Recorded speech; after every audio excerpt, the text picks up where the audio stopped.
Hello everyone, मैं हूं कंचन। आज की जो रेसिपी है ये है देसी फिश करी। बहुत ही सिंपल बेसिक रेसिपी है। कोई भी ज़्यादा इसमें इंग्रेडिएंट का यूज़ नहीं हुआ है। मसाले हैं जो डेली यूज़ में आते हैं, कोई भी इसमें ज़्यादा मसाले का यूज़ नहीं हुआ है। तो चलिए रेसिपी को देखते हैं। और अगर ये रेसिपी पसंद आए तो लाइक ज़रूर कीजिएगा और साथ ही चैनल को सब्सक्राइब ज़रूर कीजिएगा। जो रेड कलर का सब्सक्राइब बटन है और बेल बटन को भी हिट कीजिएगा, तभी आपको नोटिफिकेशन की जानकारी मिलेगी। तो चलिए आगे बढ़ते हैं।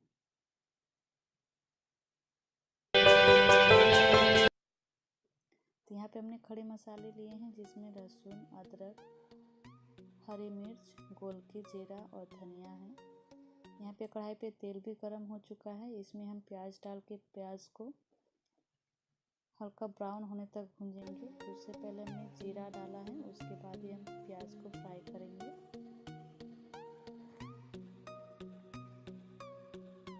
यहाँ पे प्याज डाल दिया है, अब इसको हल्के ब्राउन होने तक फ्राई करेंगे। साथ ही इसमें ऐड करेंगे 3 बड़े साइज के कटे हुए टमाटर।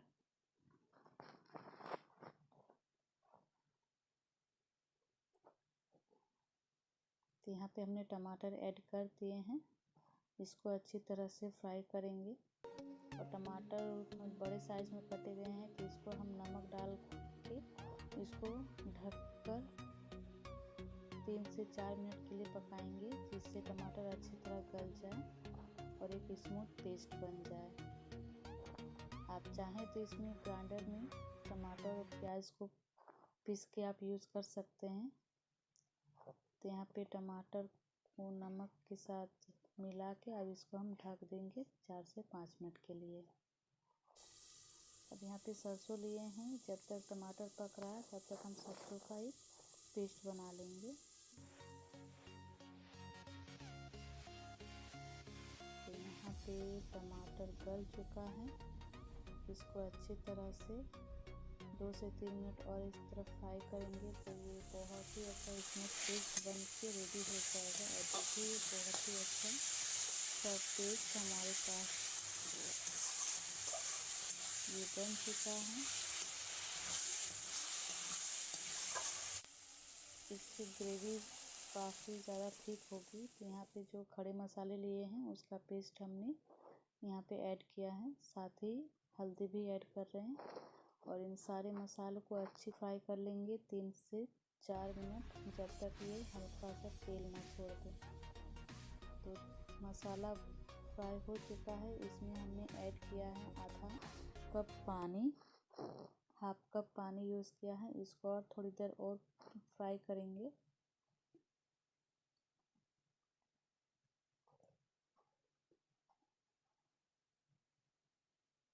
धीमी आंच पे फ्राई करेंगे तो अच्छी तरह ये पकेगी।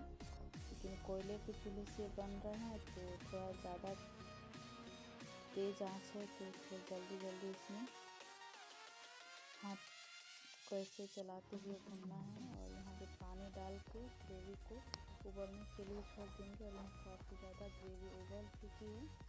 इसमें हम फ्राई किया हुआ फिश ऐड करेंगे और इसको भी और 4 से 5 मिनट के लिए और पकाएंगे।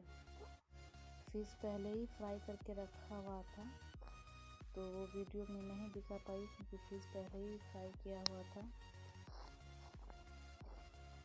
आप भी ऐसे कर सकते हैं। अगर आप ज़्यादा फिश लाते हैं तो उसको फ्राई करके आप फ्रिज में रख सकते हैं और झटपट सा ग्रेवी बनाइए और उसमें फ्राई किया हुआ फिश डाल के आप फिश करी रेडी कर सकते हैं। तो यहाँ पे देखिए फिश भी उबल चुका है, 4 से 5 मिनट हो चुका है। अब हम इसमें ऐड करेंगे सरसों का पेस्ट। और सरसों का पेस्ट ऐड करने के बाद फिर हम इसको 3 से 4 मिनट के लिए उबालेंगे। सरसों के पेस्ट को पहले नहीं डालते हैं, तो अगर पहले डालते हैं तो वो कड़वा हो जाता है, इसलिए हम बाद में उसको डालेंगे। और 4 से 5 मिनट तक पकाने के बाद हमारा फिश करी रेडी है। आप इसमें धनिया पत्ता से गार्निश कर सकते हैं, पर एकदम मैं इसको सिंपल रख रही हूँ क्योंकि धनिया पत्ता जो है वो मेरे पास अवेलेबल नहीं थे। और यहाँ पे फिश मसाला डाल रही हूँ। ताकि टेस्ट थोड़ा और अच्छा आ जाए।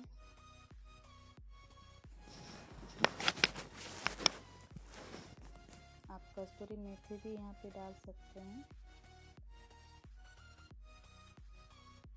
तो हमारा ये फिश करी बिल्कुल रेडी है। तो कैसी लगी आप लोग को ये रेसिपी प्लीज़ कमेंट करके बताइएगा, और अच्छी लगी तो प्लीज़ लाइक और शेयर ज़रूर कीजिएगा, और हाँ सब्सक्राइब ज़रूर कीजिएगा मेरे चैनल को, और सब्सक्राइब के साथ ही जो बेल बटन मिलेगा उसको भी हिट कीजिएगा।